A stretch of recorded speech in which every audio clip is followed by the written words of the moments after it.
Je vous salue tous dans le précieux nom de notre Seigneur et Sauveur Jésus-Christ. Moi, c'est votre frère, Meshakankou Michael. Nous sommes toujours dans la marche, un jour, une exhortation, et nous sommes au numéro 11. Ça fait un moment que nous ne sommes pas venus auprès de vous, mais gloire soit rendue à Dieu pour ce moment, pour cette occasion, qui nous accorde encore de venir parler de sa part. Et nous voulons rappeler ceci, que ici nous sommes dans la pensée exhortative. Nous ne parlons pas dans des profondeurs des choses, nous parlons d'une manière simple pour la compréhension de grand nombre. Et c'est d'ailleurs le but même aussi de la personne que Dieu envoie, c'est pour que les gens saisissent ce qu'il dit. Et ici nous allons parler du pardon des péchés. En cela, nous avons des questions que l'on s'est posées. Deux fois, quand quelqu'un nous cause du tort, quand quelqu'un nous fait du mal, quand quelqu'un nous blesse, nous prenons un exemple, quand quelqu'un nous insulte. Étant enfant de Dieu, nous avons cette habitude de dire que Dieu te pardonne dans ce que tu m'as fait, que Dieu te pardonne seulement. Est-ce que cette prière est-elle exaucée? Cette prière, Dieu l'écoute? Cette prière, elle est exaucée? Nous n'avons pas posé la question en l'air, nous l'avons tirée des Écritures bibliques. Je suis dans Luc 23, au verset 34. La Bible dit ceci, je l'ai lu au nom de Jésus-Christ. Jésus dit, « Père, pardonne-leur car ils ne savent ce qu'ils font. » Là, c'est la première lecture. Lisons encore Acte 7, au verset 60, rapidement. La Bible a dit ceci, « Puis, s'étant mis à genoux, il s'écria d'une voix forte, « Seigneur, ne leur impute pas ses péchés. » Et après ces paroles, il s'endormit. Ici, nous voyons des récits.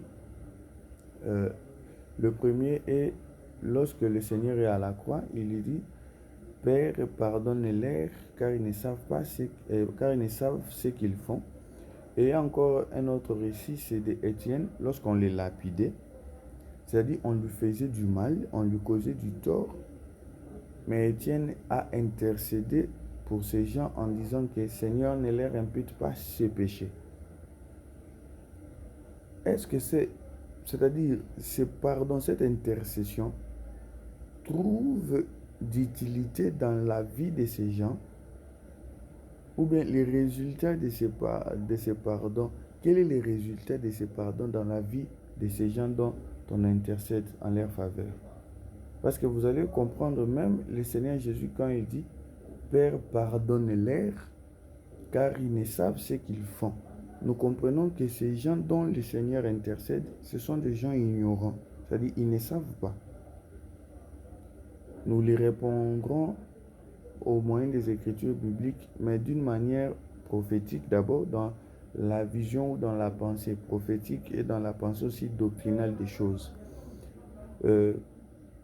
Prophétiquement, quand le Seigneur dit « Pardonne-leur car ils ne savent ce qu'ils font », nous comprenons que ces gens dont le Seigneur intercède en leur faveur, ce sont des gens ignorants. Ils ne savent pas ce qu'ils font. Ils sont ignorants.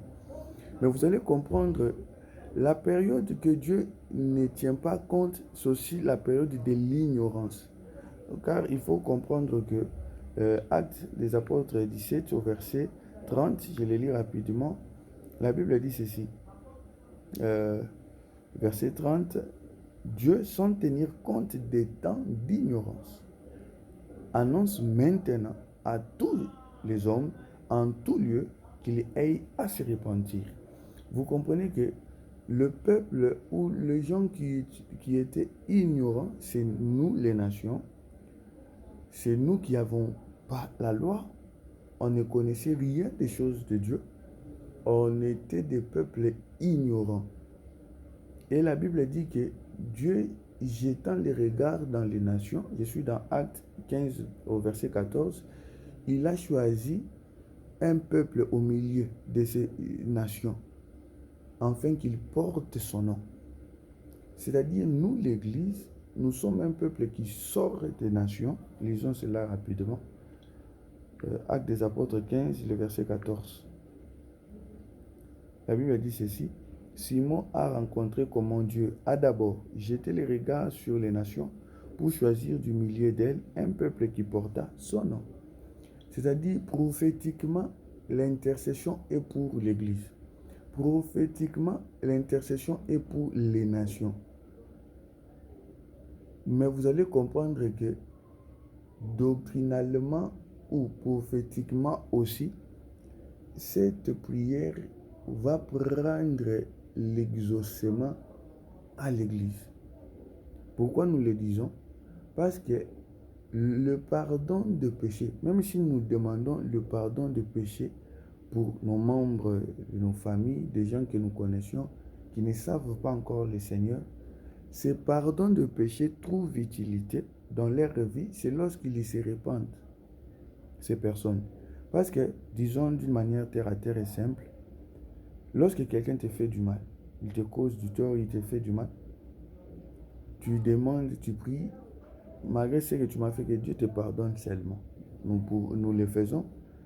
C'est-à-dire, étant enfant de Dieu, quelqu'un te fait du mal. Au lieu de parler mal, tu dis que Dieu te pardonne seulement pour tout ce que tu m'as fait.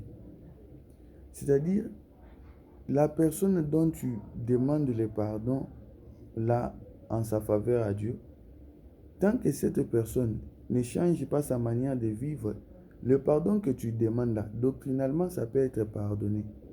Mais au final, tant qu'il vit encore dans le péché, lorsqu'il finit à te causer du tort maintenant, et tu demandes en sa faveur le pardon, lorsqu'il va aller encore de l'autre côté, il va pécher.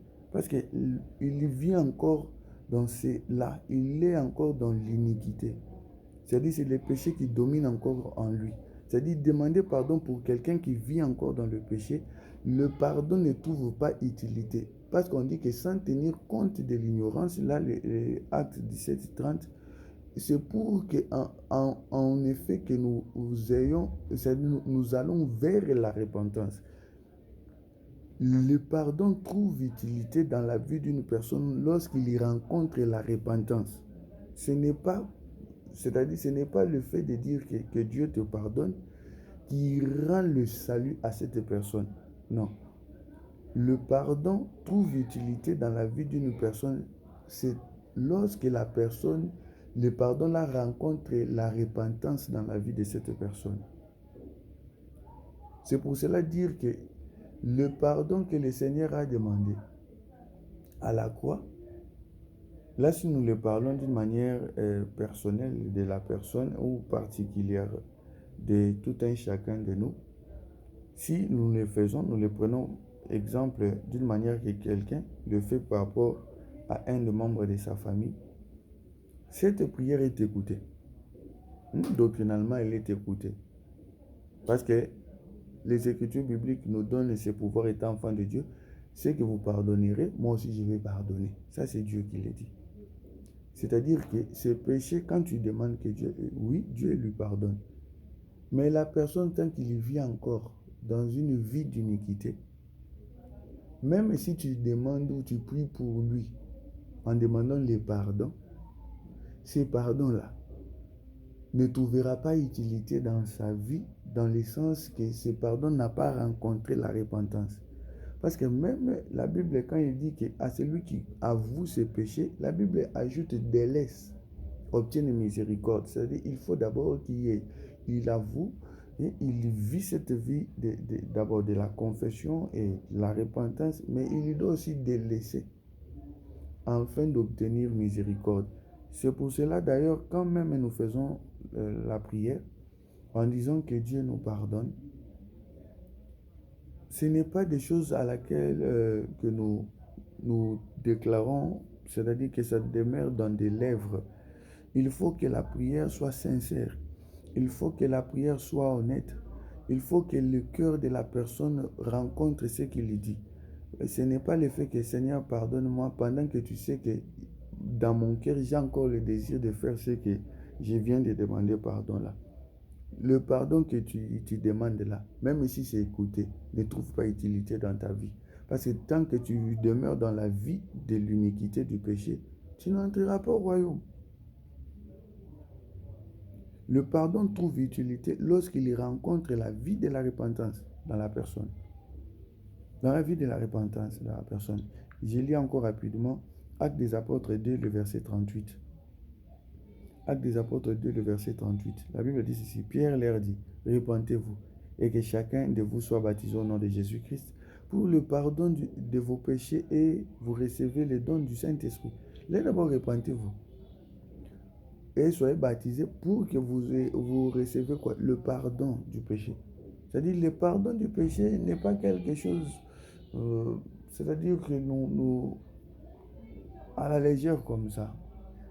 Le pardon du péché est quelque chose qui doit rencontrer un cœur disponible, même sur des choses à laquelle que tu n'arrives pas encore à abandonner. Il faut au moins que la prière rencontre une sincérité dans ton cœur, parce que la Bible d'ailleurs nous dit que nous ne pouvons rien faire sans notre Dieu. Le Seigneur Jésus dit dans Jean, sans moi vous ne pouvez rien faire. C'est-à-dire que même l'abandon de quelque chose de mauvaise, c'est par la prière que nous demandons cette capacité auprès de notre Dieu. Le demander en disant que Seigneur, mon cœur est sincère, je désire abandonner cette vie, mais je suis dans l'incapacité par moi-même. Viens, aide-moi, soulève-moi, relève-moi à abandonner. Là, c'est autre chose. Et si tu n'arrives pas, il y a toujours moyen d'inviter, de faire appel au ministre de Dieu, de te soutenir. Mais quand le pardon du péché devient une habitude de parler des lèvres uniquement, le pardon du péché ne trouve pas sens dans la vie de cette personne. Même pour l'intercession que nous pouvons faire pour le membre de nos familles, pour des connaissances, c'est vrai, nous pouvons demander pardon. Mais ce pardon doit rencontrer la repentance dans la vie de cette personne. Sans cela, ce pardon-là n'aura pas d'utilité dans la vie de cette personne. Parce que, je le répète encore d'une manière simple, quelqu'un t'insulte maintenant, mais c'est sa vie, la vie d'insulter des gens. Toi, tu intercèdes pour lui que Dieu lui pardonne, alors qu'elle est mort. Tu l'écoutes, Dieu t'écoute. Mais le rôle les a vu, il va encore les répéter. Il ira encore insulter une autre personne. C'est-à-dire bien qu'ici, le pardon que tu viens de faire là, l'intercession que tu viens de faire là, ne trouve pas une utilité profonde parce qu'au final, il vit toujours dans l'iniquité et il n'entrera pas au royaume des cieux. Pas parce que la prière que tu as faite n'a pas été écoutée, non. C'est parce que sa vie n'a pas changé. Lisons rapidement encore une écriture, Actes des Apôtres 26, le verset 18. La Bible dit ceci, je commence au 17. J'ai été choisi du milieu de ce peuple et du milieu des païens, vers qui je t'envoie, afin que tu leur ouvres les yeux. Nous commençons, ouvre les yeux, pour qu'ils passent des ténèbres à la lumière, pour que les gens changent les camps, qu'ils quittent les ténèbres à la lumière, et de la puissance de Satan à Dieu. C'est-à-dire quitter de Satan vers Dieu, pour qu'ils reçoivent par la foi en moi le pardon du péché et l'héritage avec les sanctifiés. Vous comprenez que les gens doivent d'abord ouvrir les yeux, comprendre la chose, que la vie du péché est le mal. Quelqu'un prend cette conscience en lui, il y rencontre la parole de Dieu et il quitte du ténèbre qui était son ignorance là, à la lumière qui est la parole de Dieu, qu'il donne la lumière, qu'il quitte maintenant sous l'emprise du diable, de la vie de l'iniquité, de la vie de la désobéissance et vers Dieu, et par la foi qu'il obtient pardon du péché. Vous voyez que c'est tout un schéma pour que tu arrives au résultat du pardon du péché pour vivre avec les sanctifiés. Pour vivre avec les sanctifiés. Je n'aimerais pas être longue.